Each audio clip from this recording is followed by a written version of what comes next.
do Balanco. 1, 2, 1, 2, 3, 4.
Okay, so just a couple of tips for when you're playing do Balanco.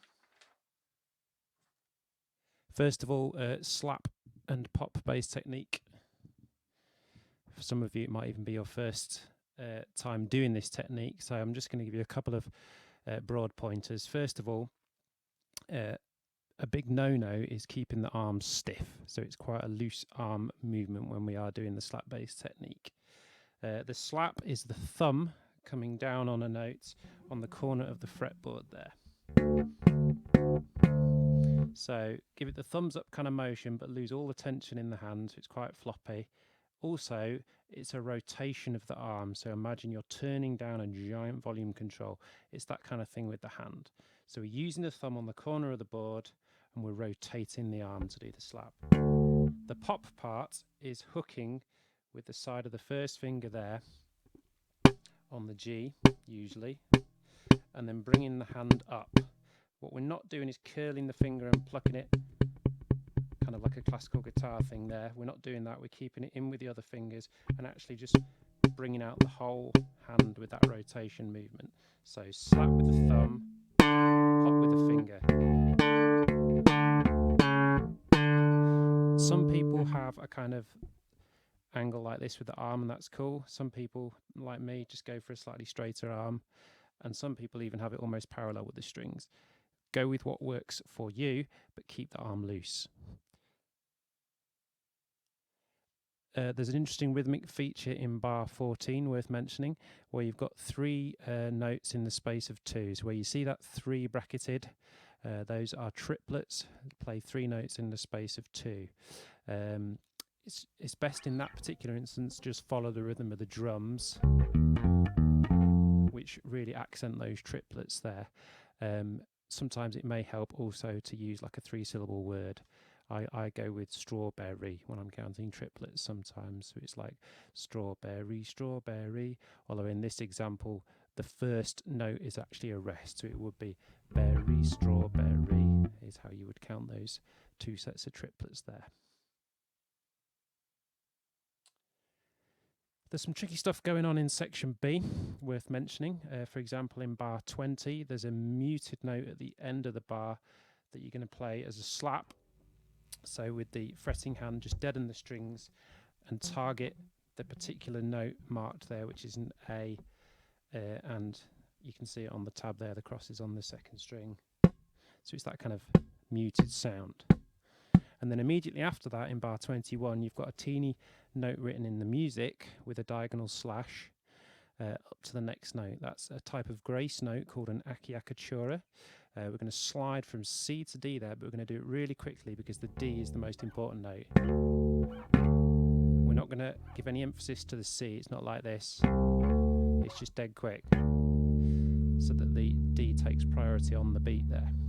So that's an acciaccatura at the beginning of bar 21. Play that grace note as quick as possible there. Next, for your solo in section C, one thing I tried to do in my solo there is what's called anticipate the change. So you might like to play G minor or G blues scales over the first 4 bars, and then change to B flat blues or B flat minor in the second half there. But what I tried to do was slide into that B minor scale a little bit ahead of where the chords change. Don't just wait for the chords to change. So let me try that over a loop. There's a little G minor lick, and then so I didn't wait for the chords to change to the B flat, I just slid on into that new scale ahead of the change. So that's a way of smoothing over it and sounding a little bit more sophisticated there. There's a recommendation in the book that you might also try a G Dorian scale or a B flat Dorian over the second half. So let's do the notes of that. The G Dorian is G, A, B flat, C, D, E, F, and G, and interval wise that is root, second, flat third, fourth, fifth, major sixth, flat seventh, and root. And that major sixth note is the interesting note there, and we get that from the chords underneath, which are going minor to major, and you can hear there in that major chord, there is that note, the major sixth note, the E, which is quite an interesting tone there. A little bit jazzy, not so obviously bluesy or guitaristic. So yeah, if you want to really fit with the changes, throw in the G Dorian scale and hit that E note to show that you fit in there with the chord change. Similarly, B flat Dorian will work over the next change because that's another minor to major there.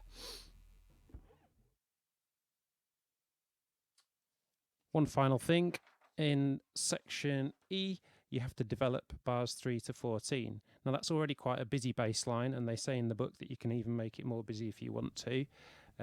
Main thing there is try and keep the root notes on beats 1 and 3. But you might try experimenting with things like chromatic approach notes. That's moving up one semitone or one fret at a time. So as you're going from, say, G to C, you might approach it like that, or you might go into the G from below. So try and keep the root notes on beats 1 and 3, experiment with chromatic approach notes, and just have some fun with that bit underneath the guitar solo. So yeah, have some fun with this one, get stuck in and enjoy.